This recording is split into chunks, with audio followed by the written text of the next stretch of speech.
Thank you so much for listening in with us today. We really appreciate it. If you haven't done so already, go ahead and hit that subscribe button.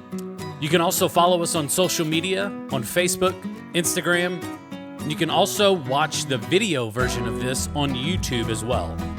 All you have to do is search up the Pastor's Potluck Podcast. From all of us here, we want to say thank you, and we'll see you next week.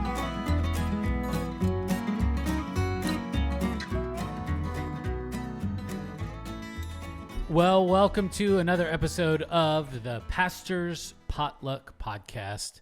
It is that time of year that everybody just so enjoys, the Christmas time. I don't know why. I get it, but I don't get it. Like, we have some grown adults that are just I love it. You love this time of year? Yeah. What about Christmas that you love?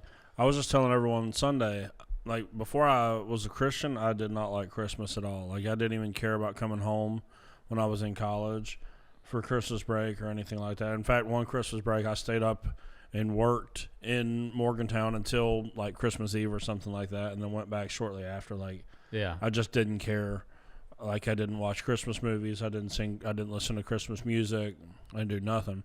And then when I got saved and I got a family, now all of a sudden it became, like, super, super important to me.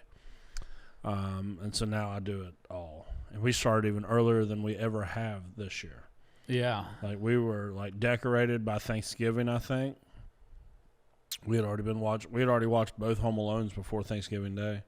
Y'all went and did the Christmas lights too, right? Or was that was October? Y'all went to the pumpkin house. That's what I'm thinking. Yeah. We did the pumpkin house in October. I heard that they do like a Christmas display at the pumpkin house too. I'm not sure. There's a bunch of good Christmas ones around here though. The St. Albans lights are awesome. I really like what the city of St. Albans does. Those are our favorite to drive through. Yeah. But I like the decorations. I like the music now. I like the movies. I like all the get-togethers. Yeah. I like the presents, the giving and receiving. I love giving people gifts. Yeah. But I also like receiving gifts, as any normal person does. Yeah. I think for me, Little Debbie Christmas trees. Yeah. So I saw a crazy recipe like where somebody made like a dip out of it, and you took vanilla wafers and dipped it, and I don't know, they blended it all up with your favorite stuff, cream cheese and all that other stuff. Yeah, but it was amazing. That. Yeah, I love the Christmas trees, man. I actually had a huge one. We had the holiday lunch at school yesterday. Yeah, and they had the big ones, like what you buy at gas stations. Yeah, that made my day. Oh yeah, yeah, it was awesome. I think I'm just there's a little bit of Scrooge in me because there's such a high obligation for worship pastors, and I told you we've talked about this in extent so many times, and I've warmed up a little bit to it. I want to sing songs that worship Jesus, and singing Away in the Manger is, for me, doesn't worship Jesus. Right, but I think that's what's been beautiful with over the last, I don't know how many years. There's a lot of it now that is worship songs that are Christmas-based. Yes. That we have found our way into. Because I get that. My other argument would be you can worship Jesus to any song that you want to worship Jesus to. But I'm kind of there too. Like this Christmas, I'm only going to go to the Christmas passage one time for this whole series. Yeah. I'm not one of those people that preaches the Christmas story every single Christmas. Yeah. So I like using the other themes of Christmas to be able to get into different parts of the Bible. Yeah. Like I have this idea for a series, and one day whenever I'm brave enough to like completely irritate our whole staff, I'm going to do it. But I want to do Christmas in July. And when I say Christmas in July, I mean like full on redecorate the whole building for Christmas and do it in the middle of July. like Christmas Story, Christmas carols, Ugly Sweater Day, Yeah. like holiday parties. I want to do it all, just right in the middle of July. But like decorating for Christmas is hard once, doing it twice, and then putting it down for a couple months, then putting it back up. We'll have all of you all like up in arms and having to sing two rounds of Christmas music. We'll have you wanting to like lose your mind. Yeah, you should do that in a couple of years though. Whenever I'm on sabbatical. Yeah.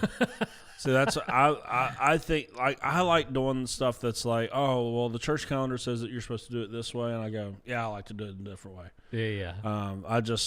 I don't know. I don't know whether that's like that rebellious thing in me, like my whole life. But like I was at a Christmas party this past weekend with a bunch of pastors, and they were asking, "Hey, what's everyone's Christmas series this year?" And I was like, "Well, mine's called Family Christmas Tree, but that's just so I can preach from any of the people that are in Jesus's genealogy, so I don't have to go to the Christmas story." And then like the next guy answered, and his response was, well, you know, you got to do the Christmas story, so I'm doing this, and it's hard to come up with a different way to present the Christmas story every year. And I was like, oh, I hope I'm not doing something wrong, like, because it felt like, I know you're supposed to do the Christmas story every year during Christmas. And I go, well, I don't. Like, I probably go every other. Like, we had last year and the year before, we both did the Christmas stories. Yeah. So this year I'm stepping out of it. I'm going to go to either Mary or Joseph on Christmas Eve, but like leading up to it. And I was trying to tell Megan this because after the first week of the Family Christmas Tree, she was like, it was a good sermon, but it just really didn't have anything to do with Christmas. And I'm like, well, it's not supposed to. It's not like, but in my defense, when you talk about Jesus, everything's a Christmas sermon. Yeah. Like, Everything's an Easter sermon. yeah. And because I talked to really about, you know, Jesus dying for us. Yeah. Without that, the Christmas story has no purpose. Yeah. So I talked about the thing that gives the Christmas story the purpose. So therefore, it's a part of Christmas. So that's like a little pastor juke right there. Like I can get around it, but like, yeah, if it's about Jesus, it fits into Christmas because he was born. Yeah. That's what we celebrate. Mm-hmm. So I just don't like fitting into that bubble. Like seriously, I would rather do Christmas in the middle of summer and like have ugly sweater and flip-flop day. I wonder how much it would cost to box. rent like a snow machine. Like they like grind up like big chunks of ice and to make it snow outside. Yeah. Oh, that'd be craziness. Yeah. We're having snow machines Christmas Eve. Yeah. Well, those are like foam. Yeah, I can't wait. We don't need to talk about that though. It's gonna be surprised. It's gonna be so much fun. I know. I don't care if people know. Yeah, it's Christmas Eve is gonna be. Yeah, it's gonna be one of the top services we've ever done here. Yeah. No pressure, Jared. No pressure, Scott. I feel no pressure ever. I know. I know. It is what it is. No, but so yeah, I wanted to talk about some of the things of Christmas and some of these ideas that people hold so true and so dear to themselves. In essence, you just want to go ahead and start the year off by upsetting everybody. I don't know about everybody, but I just want to... Most everybody. I want to point people in the right direction of truth, at least. Can I give a caveat before we get into this? 100%. All right. None of this matters. What we're getting ready to talk about, if you disagree with me, yeah, just know that it doesn't matter. This is it's not This even, is I love this. I love picking on people in regards to these topics. But these are not even secondary issues. That's what I was about to say. What is the next one? Because you have secondary. What's the three? Tertiary. This isn't even tertiary. Yeah. These issues that we will talk about today go so far out of the periphery of what matters, but they are attached to things that people like really care about. Yeah. Like I love talking about this stuff because like especially the first couple of times I've introduced some of these things. Like, I always get feedback like, I mean, there's one guy said, "You've literally ruined every holiday that I've ever known. You ruin it by like what you teach about, and like how like common public perception of certain things really aren't." And I don't even fully understand how we got to such like unbiblical, unreasonable ideas about some of it, but we did. But I did like, because sometimes I just like to be mischievous for no reason. Yeah. And like not give a caveat, but this time I thought I'll give a caveat. Like, you don't have to agree with any of this, but you also don't have to like write me an email to tell me how I ruined your Christmas either, because I'm right. It doesn't matter on these if you're wrong. Yeah. So I figured that we would just swing for the fences with the first topic, you know, bases loaded, bottom of the ninth, and this is just this is great. Jesus was, so the myth is Jesus was born on Christmas Day. Yeah. Well, the myth is that Jesus is born on December 25th. Yeah, well, that's the Christmas I would be, Day. That's the I would day be that we okay celebrate. with saying Christmas Day was the day that Jesus was born, but that we got the date wrong. Yeah, well, December 25th. I should say that. Yeah, no, this is, I mean, you were at the Bible study that this all came out. Yeah. Because for me, I just thought, and I don't mean this to be condescending to anyone whatsoever, because we were all, you know, we all have our own experiences and stuff, and I get it when it comes to the Bible type stuff. I'm a little bit nerdy about it. I like to get into it, and yeah. So I made a tactical blunder in our men's Bible study in regards to this topic, because I genuinely did not know that people took literally the December 25th date. Yeah. That is not biblical whatsoever. Like, it doesn't, like, the way that you should do your faith is what the Bible says is what you should go with. Well, since the Bible does not date the day that Jesus is born, then we should not, like, it shouldn't be a big deal to say Jesus was not born on December the 25th. Yeah. That has never been the claim of any historic Christian that I'm aware of. And so that day in Bible study, when I said that, like, just really matter-of-factly, I said, like, you guys know. Like, I even assumed everyone around the table was, like, in on this. I go, you guys know that Jesus wasn't actually born on December 25th. Did you see the look on my face? Like, I kind of perked up a little bit, and I'm, like, looking around because I wanted to see everybody else's reaction. It literally felt like someone passed gas in the room or something. You know what I'm saying? Like, everyone's going, what in the world is going on? Like, what did my pastor just say? Jesus wasn't born on December. What do you mean? Like, I'm like, like, you guys, you have to know that, right? Like, we don't know what day Jesus was born on. Yeah. And they're like, I mean, they're all of, well, this is the first I've ever heard this. And I'm like, I am so sorry that I said it in such a condescending manner.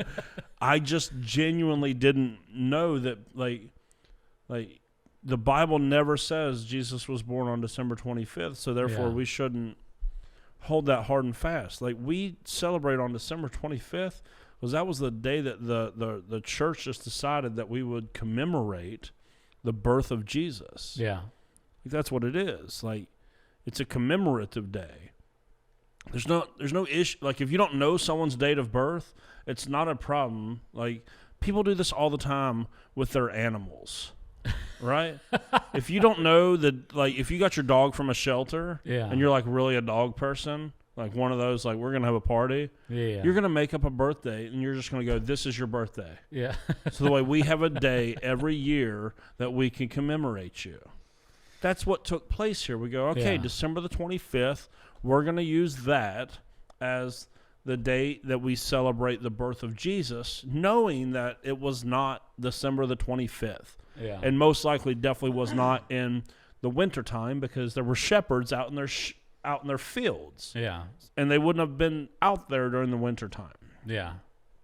Now, the other thing that, okay, so when I say this is not a major issue, for Christians, this should not be an issue. You know, it even brought to my attention is that maybe this is another myth, that the shepherds wouldn't have had their animals out at night. Yeah, they would. Yeah, they'd be out in the field with them. You think so? That's why the shepherds were out there. They would have people that would watch them through the night. Oh. Yeah. No, I mean, they Maybe I'm wouldn't- just thinking of like more modern style Yeah, of farming. they wouldn't have had necessarily indoor places for all these animals. So for Christians, and you go, all right, you're a Jesus person, the date of Jesus' birth is so inconsequential to you, it really doesn't matter. Like, to even throw a wrench in it further, like, Jesus was not born in 0 AD or 1 AD, the way that we would commonly think, oh, all of human history is based on the birth of Jesus. Well, yes. Yeah, it's been 2023 years ago that Jesus was right, born. But, yes, we do go BC AD like that. But he wasn't actually born in that first year because they actually messed the dating up and realized it's probably somewhere between like 4 to 6 BC now that Jesus was actually born. Yeah. Again, none of that matters if you're a Christian because the historical record of the life, death, and resurrection of Jesus is solid regardless if the date is off by 6 years. Yeah. And it's also very solid whether he was born on December 25th or September 19th. It doesn't really matter. Yeah. We know that Jesus was born. That's what matters for Christians. Where this does come in play, and this is why you shouldn't take a hard and fast stance on something that's not in the Bible, is that there are one of the major criticisms of Jesus by the secular crowd is that Jesus is like a new version of all of these ancient myths just kind of cobbled up together. Yeah. And so they go, oh, well, there was a bunch of ancient gods born on December the 25th. There was a bunch of virgin birth gods. There was a bunch of dying and rising gods. And Jesus is just a compilation of all of these. He was just the newest version of it. Well, that's nonsense because the church's claim is not that Jesus was born on December 25th. So the secular person, the atheist, goes, see, Jesus is just a carbon copy of Mithras. He was born, or she was born on December 25th. Great, but we're not actually claiming Jesus was born on December 25th. So you're fighting a straw man here. That's not our point whatsoever. Yeah. That's just the day. Most likely the church chose that day because it was important to the pagans, and they were like, we're going to take this over, right? Because the early church has pretty good history of doing stuff like that. Yeah. They're not saying Jesus was actually born on December 25th as a fact of history. Yeah. So therefore, all of these like, oh, well, this Horus was this and Mithras was this. And like, no. We're not staking the claim that he was born on December 25th. That's not it. So it's not an important issue for Christians. It is an important issue whenever we're talking to the more secular mind or the atheist mind that thinks that Jesus is just a ripoff of Mithras or something like that. He goes, but like that's not the claim that we're making whatsoever. That's just the day that the church historically decided to celebrate. It's the same reason Easter is always different every year. Because we don't know the date that Jesus rose from the dead. We do know the time of year for that one, thankfully, because it happened during the Passover. But we don't know the date necessarily of when that took place. We just celebrate the event of it happening. You're celebrating the event that it did happen and that there's good historical evidence for the fact that it did happen. So Jesus was not born on December 25th. I can say that pretty assuredly. And if you're a Christian, that doesn't matter. If you're not a Christian, that should at least give you enough to think about before you start bringing in this whole the Christ myth like line of thinking like, oh no, Jesus is just a compilation of all these ancient gods who were also born on December 25th. It's like, he wasn't born on December 25th. That's not the... So that is not an argument worth making because we're not making that argument. Yeah. We're just talking about it. It's a day that we have chose to celebrate. Yeah. I'm going to save your biggest pet peeve, but just another myth is that the star that appeared just hovered over the manger. I mean, because let's just be honest. You'd be very hard-pressed to find a nativity scene that doesn't have a star that's just like right above it. And so... Yeah. So what's the deal with the star? It didn't hang out above the manger the whole time. It's like, oh, Jesus was born. There's just a star that's just going to stay right here. Yeah, where did the star come from? Well, it comes from Matthew chapter 2. The manger scene happens in Luke chapter 2, not Matthew chapter 2. Matthew chapter 2 actually takes place like possibly upwards of 2 years after the manger scene. And this always gets people like fussy. Yeah. So really my number one pet peeve about Christmas, as well as this, is all tied into one issue. Because it all surrounds the wise men. That's right? that's the big issue that It I was all- saving for last. It all surrounds them, though. So you kind of have to treat it all as one. Yeah. It says that the wise men, this is in Matthew chapter, first off, there's no star in Luke chapter 2. Mary, Joseph in the manger, baby Jesus is born, the shepherds come, no star mentioned. Yeah. Angels out in the field, yes, absolutely.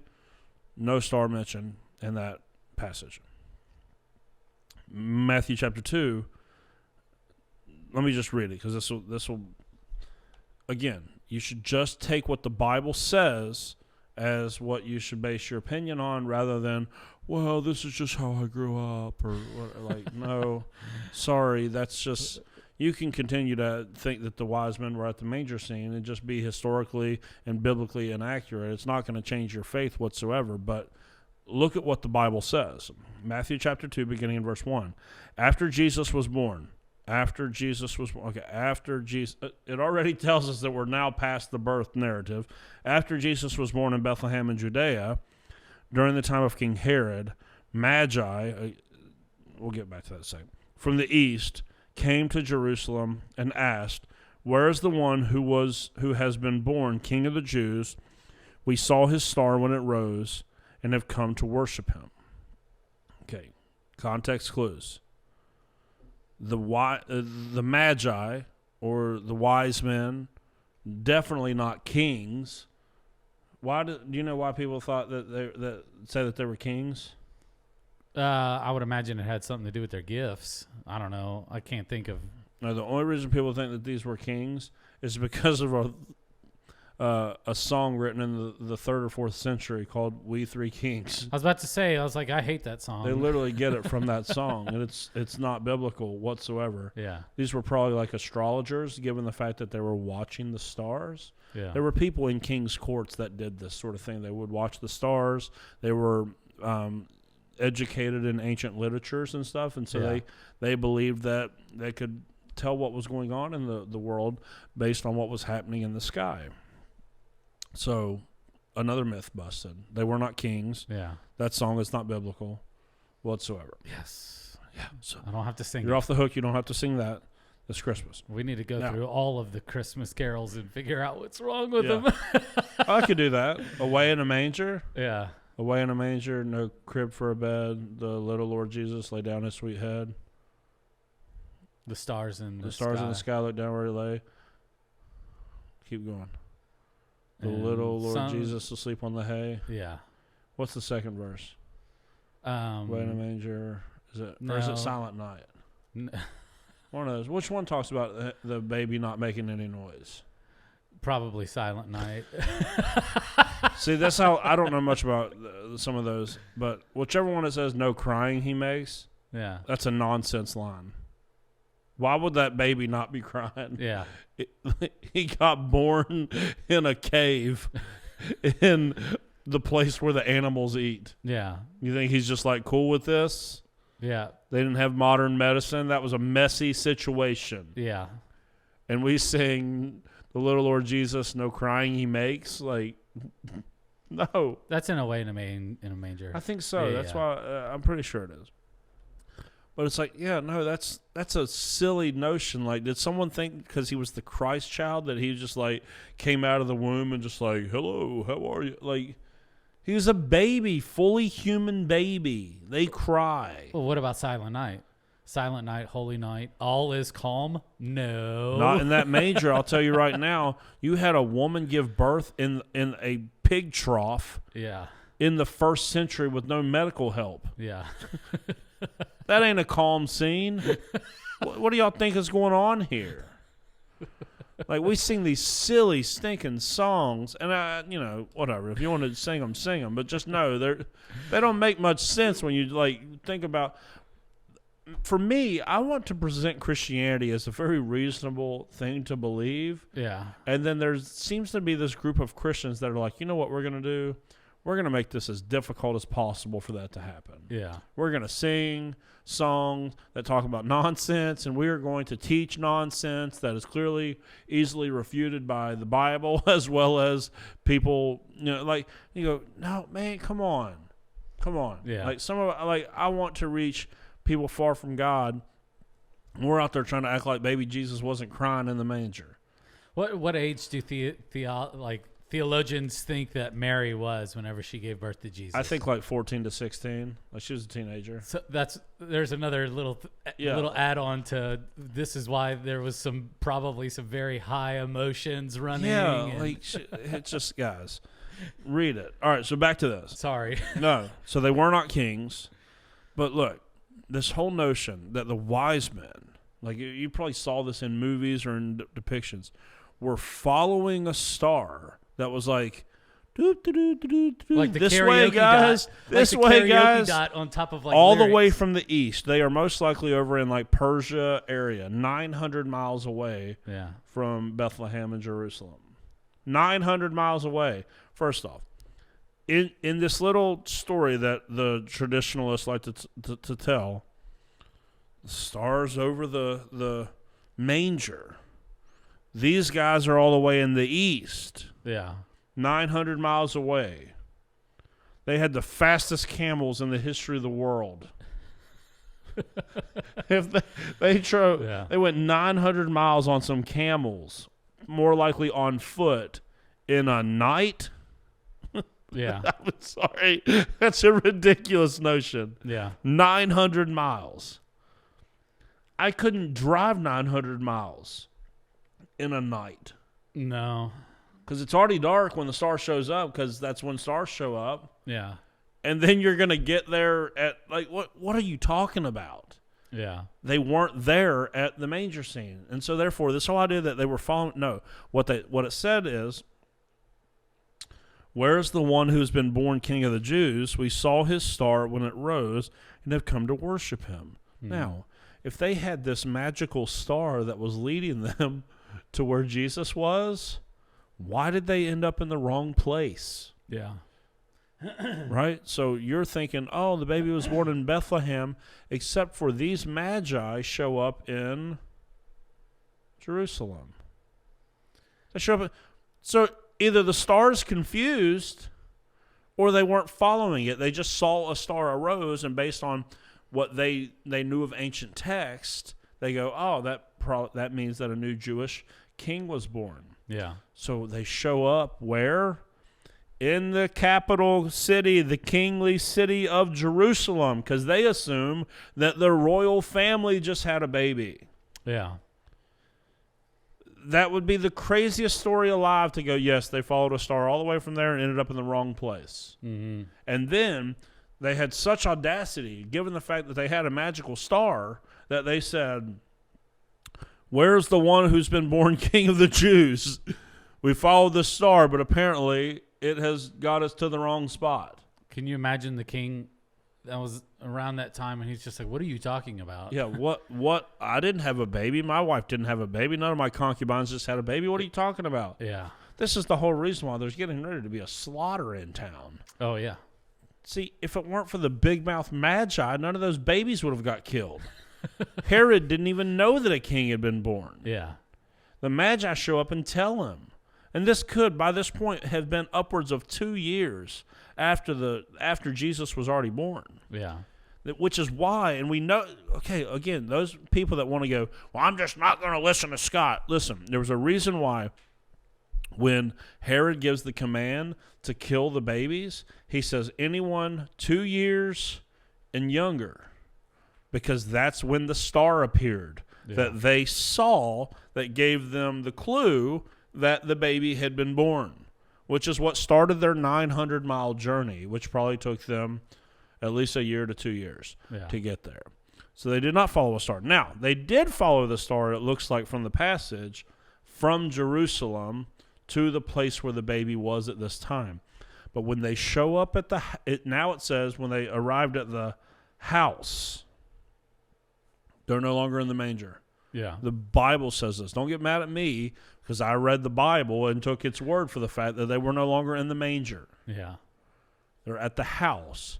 Plus, the word that's now being used to refer to Jesus is the word in Greek that would be a small child. It would be a toddler, someone around the age of 2, not an infant, not a newborn. Those are different Greek words. The one for toddler or is used, not infant. So we're not dealing with a baby anymore. So, according to the Bible, all of this stuff about the wise men showing up at the manger, giving these gifts, they were not kings. We don't even know that there was 3 of them. We only say that there's 3 of them based on the fact that there was 3 gifts. There could have been 300 of them. Yeah. I don't know. Not everyone had to bring a gift. It could have been 2 of them. I don't know. Like, we just say that there was 3 for no biblical reason whatsoever. So we should just read the Bible and see what it actually says. And so no, the Magi, but the Magi are still part of the Christmas story because it's still dealing with those initial years of the birth of Jesus, which is what we celebrate at Christmas. So if you want to talk about the Magi at Christmas time, that's totally fine. Just put it in the right context. Yeah. Put them on the other table. Yeah. And then again, none of this even matters. Yeah. If you got your manger scene here, put the wise men all the way over into the east. Now, here's another really interesting thing for like skeptical folks and whatnot. Because you may be wondering, if you're thinking deeply about it, you go, okay, if these wise men, Magi, astronomers, or astrologers, whatever they are all the way over in the east, Persia, so far away from Jerusalem, Bethlehem, Israel, all of this, why did they know something about a baby being born in regards to this star and the Jews and all of this? Why did they know any of that? They were from the area that the children of Israel were exiled to. When Daniel, Shadrach, Meshach, and Abednego were taken into the Persian king's courts, this is the area of the world that they are from. So there's a good chance that they had access to some of the work that Daniel had done hundreds of years before this to know more of the Jewish information than what they would have normally even been available to them. They would have probably known the writings of Daniel and different things like that. Interesting. So they're coming from an area that actually had Jewish influence because the Jews were exiled back before the time of Jesus. So like that for me is like, man, the Old Testament puts the Jews in Persia all those hundreds of years before this happens. Yeah. And then we see people from that area responding to information that they could have only got from them in this story. So it's a pretty strong case that like we're really not trying to talk nonsense, and that like a lot of these pieces really fit together really nicely whenever you don't try to put it into a nice little manger scene that fits on your mantle, but you actually want to deal with the Bible as it talks about it. Like it makes a lot of sense. All righty. Well, we didn't mean to upset y'all. I'm just trying to make you laugh while you take a sip of your. No, but it just gives you some context of like how we should look at the Bible. Yeah. And take the information, and then that's what we base our truths off of. Yes. And don't try to fabricate stuff or come up with an idea that's just not biblically true. Do not let songs that you sing influence your view of the Bible. Do not let stories that you have heard or someone else's views on things be the determining factor for how you see the Bible. Yeah. Go and read it for yourself. Go and study it. Yeah. What I just presented here is not hidden information that only people in seminary have. Yeah. This is readily available information. Christians, do not be lazy and just take someone's word for things. And now this is where it gets to the bigger issue. Yes, we did an example of this with Christmas, but this is true for anything in your faith journey. Don't take someone else's word for it. Yeah. Go and research it. Go and study it. Go and read about it. So the way you know, you're not operating off of someone else's information, because maybe, just maybe, they got that information from somebody else, and they got that information from somebody else, and maybe somewhere in the chain there, someone didn't know what they were talking about. Yeah. Right? We have hymns that we still sing in churches that have bad theology in them. But because, well, it was in the hymn book, so we just sing it, and so now it's a treasure to us. No. Yes, there is such beauty and treasure in tradition, but you have to make sure that it lines up with what the Bible really says. You have to make sure it lines up with, like, what you even believe. It's like I'm a stickler about this here. I know it drives y'all crazy. No. But it's for a good thing. Like, I don't want to sing something, because, like, the reason why we sing in church is because singing has such a profound ability to impact people on what they feel, what they think, and what they do. So if you sing songs that are not true, don't be shocked whenever it actually affects your life in real, tangible ways. Yeah. So this all secondary, third, tertiary, I don't know what the fourth and fifth and sixth and seventh, way out of the periphery that I'm talking about today. You're welcome to say no to all of it.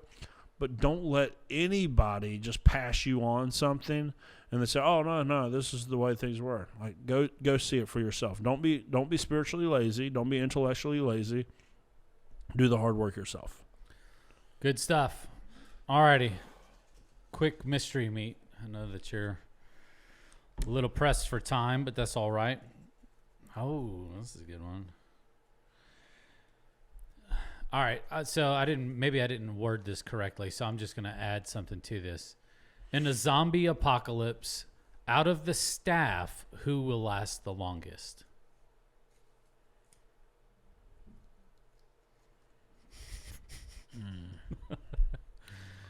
I'll just go ahead and let you know, me and Megan are going first. That's without a doubt. This for me is going to be a tie between you and Anna. Yeah. But the reason why I put Anna there is because I imagine Paul would be by her side, Yeah. which really tilts the scale in her favor. Because I'm taking Paul Blake against the world all day, any day when it comes to anything like that. I'm taking Paul Blake all day in every situation. Yeah. Now, if I don't get to factor in spouses, I'm going with you just straight staff member wise. But if the spouses count, Paul Blake is the trump card right there. He wins it. Yeah. Yeah, I think Paul would do better than myself. I'm telling you right now, I would be out so fast. I would want to get ate by a zombie so I could just join up. Like, let's go. They look like they're having more fun than the people that are running from them. Yeah. So I'll be the first to go. All right, just go ahead and take me, because I'm gonna tell you what. If I got to go on the run, I'm gonna die anyways. Yeah. I'm gonna trip over a rock or something, or if I did get attacked, I don't know how to use any weapons. I have no special skills like that. You're like, I've got a siphon gas. You want me to suck the gas out of this and it gets in my mouth? No. Just come bite me. Our family would only make it as far as Megan could take us. Which, look, she's pretty handy. And such, like, if we got into a survival mode, she would be able to take care of us. Yeah. But the fighting side of it, I think we'd be the first casualties. I think that we're going down fast. I think Jess is going faster than you. No, man, dude, she lived by herself. It's her bum legs, dude. But she lived by herself in Kansas City, Missouri, for like 7 years. Yeah, as a single woman in that city, which at the time was one of the most dangerous cities to live in America. Yeah. No, she take care of herself. Oh, no, I agree with that. She might not have the survival skills. I think it's her ankles are gonna trip her up. Yeah, but she might not have the survival skills, how to make fires and things like that. Yeah. But that is someone on the streets you would not want to mess with. No, yeah, 100%. She can defend herself better than I would be able to defend myself from the zombies. Yeah, I agree with that. But she probably would not. So she would last longer because she could fight better. If she was in an area that where like she can hunker down and like she has like good enough provisions and there's a whole bunch of people there, like she's gonna be the one that's in charge. She's gonna get make in people's face. You need to quit fighting. We're gonna do this the right way. But if we're running, I'm telling you what, I will be.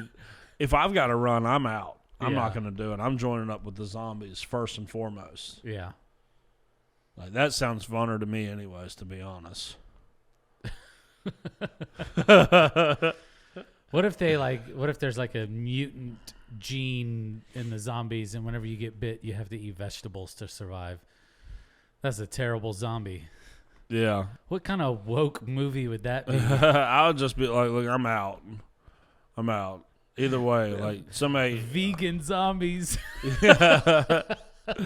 Yeah, no, I'm out on that. Alrighty. I think I'm out on this episode. Alrighty, y'all have a good week. Enjoy your time during this holidays and just move them wise men a little bit further away from your manger scene. Do it. Y'all have a good time, a good weekend, and we'll see you next time on another episode for the Pastor's Potluck Podcast.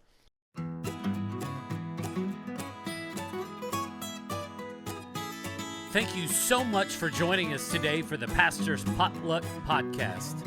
Here on the Pastor's Potluck, it's similar to a normal potluck where you might get something that you want and there may be something that you just want to pass up altogether. And that's okay. There's something here for everybody. Our goal here is to encourage you and maybe in the process entertain you. If you're ready, let's dig in.